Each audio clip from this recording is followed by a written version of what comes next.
Global happenings today. We communicate. We analyze global news. Welcome back to our channel. We're so excited to have you again. Tunde Bakare is in the news. He's a key religious leader in Nigeria and was one-time vice presidential candidate under Buhari. Now, he has spoken up about some of the misdeed in President Bola Ahmed Tinubu's government, hitting on what transpired in the National Assembly, also in Rivers State, the emergency rule in Rivers State. He has said a lot. But interestingly, the first in the list to reply him is Ibas, talking about the Rivers State sole administrator. He can't hold back. You get to hear his position, but after Ibas replied, you get to hear some of the essence of what Tunde Bakare actually said that is shaking the fabrics of this administration. We'll be back to discuss more with my colleague. The Rivers State Sole Administrator Vice Admiral Ibas, retired, has stated that it is unfortunate that the presiding overseer of the Global Community Citadel Church, Pastor Tunde Bakare, was using the period of Easter to sow discord. It reported that Pastor Bakare raised an alarm that the country under President Bola Ahmed Tinubu is descending into tyranny and brazen abuse of power. Bakare also pointed out the state of emergency declared in Rivers State by President Tinubu as a clear example of what he termed a theater of the absurd. He slammed both the president's action and the National Assembly, which he accused of endorsing the measures. According to Bakare, the National Assembly has become the most spineless in Nigeria's history, allowing for the president's action to go unchecked. In an interview, the senior special assistant on media to the Rivers State Sole Administrator, Hector Ibikiwodu, said that Ibas' late administration would not be distracted by Bakare's comment.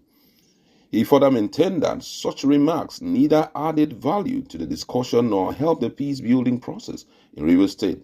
He added that Pastor Bakare ought to use the Easter season to preach peace rather than using the opportunity to sow the seed of discord and to foment trouble. In his word, he says that the administration run by Vice Admiral Ibas, retired, is focused on delivering on the mandate he had been given. Rivers State is going through trying times, and we won't be distracted by the commentary amid the vituperation of people who want 2 minutes of fame.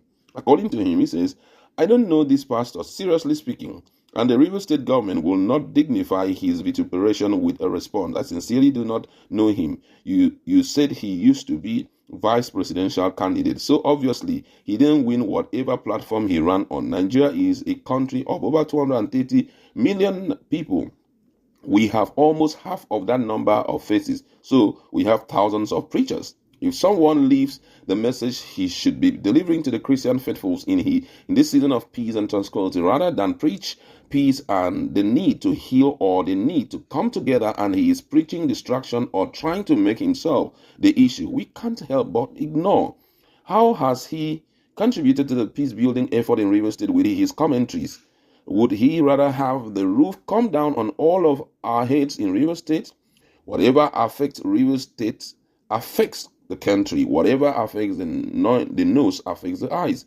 What affects the eyes affects the ears. Rivers State occupies a very critical space in Nigeria's body polity. So the easiest thing to do is to sit on the fence and grandstand and pass commentary that adds no value. I urge the likes of Tunde Bakare and the people around him, people who should be influencing Christian faithful properly, to note that the Easter season presents all of us an opportunity, especially those who occupy the pulpit and positions of authority, to preach peace, peaceful cohabitation among all. Now, rather than do that, he has seized the opportunity to sow the seed of discord and to foment trouble. I sincerely hope that others will see this as a learning call and seize the opportunity as they may arise tomorrow to help initiate peace-building effort. Tunde Bakare has not helped in this instance, and I will not dignify his commentary with anything other than pointing this out. That was the position taken by one of the media aides to Ibas, and I would like you to just watch the moment where Tunde Bakare made some very clear position, or made some very strong commentary about what is aspiring in what we have seen since the beginning of the year is a descent into tyranny and a brazen abuse of power. Those entrusted with power appear determined to destabilize what is left of our political institutions and have committed themselves to obliterating the guardrails of constitutional governance.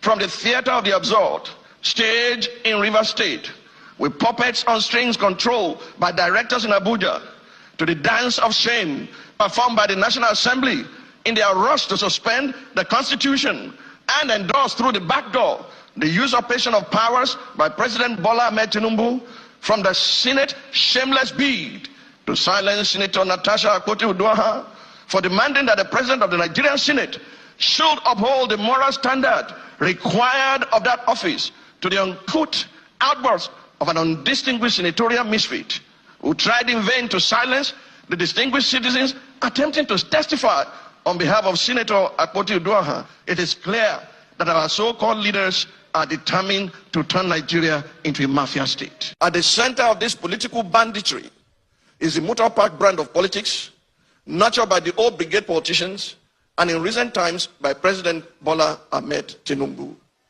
Mr. President, it is through your influence that the Nigerian National Assembly has become a haven for legislative rascality. Mr. President, it's under your watch that the National Assembly has become an extension of the executive, grossly violating the principles of separation of powers and rubber stamping the whims and caprices of your office, all while singing the international anthem of sycophants on your mandate we shall stand. Mr. President, thanks to your political machinations, Nigeria is now bedeviled by a captured National Assembly, the most ineffective in its checks and balances role since the start of the Fourth Republic. In 2006, the Fourth National Assembly had the audacity to reject the tenure extension bid of a sitting president. In 2010, the Sixth National Assembly summoned the courage to stand against the power hijacking cabal and restore Nigeria to the path of constitutionality by invoking the doctrine of necessity. In 2011, the House of Representatives of the Seventh National Assembly had the courage to elect its leaders, as did the Senate of the Eighth National Assembly in 2015, defying executive interference. This National Assembly, the 10th, has by its unconstitutional endorsement of the President's abuse of powers proven to be the most spineless in our recent history. Through its actions and inactions, the National Assembly has in effect become the 48th member of the President's cabinet. While a cabinet minister by the name of Wike, is it Wike or Wike or Wakeep? While a cabinet minister has more or less become a third-time state governor in Rivers State, pampered by the indulgences of the President. Recent events have made it clear to Nigerians that had this assembly been in place in 2006, when the third-term agenda was proposed, our democracy would have since morphed into one of Africa's lamentable tales of sit-tight dictatorship.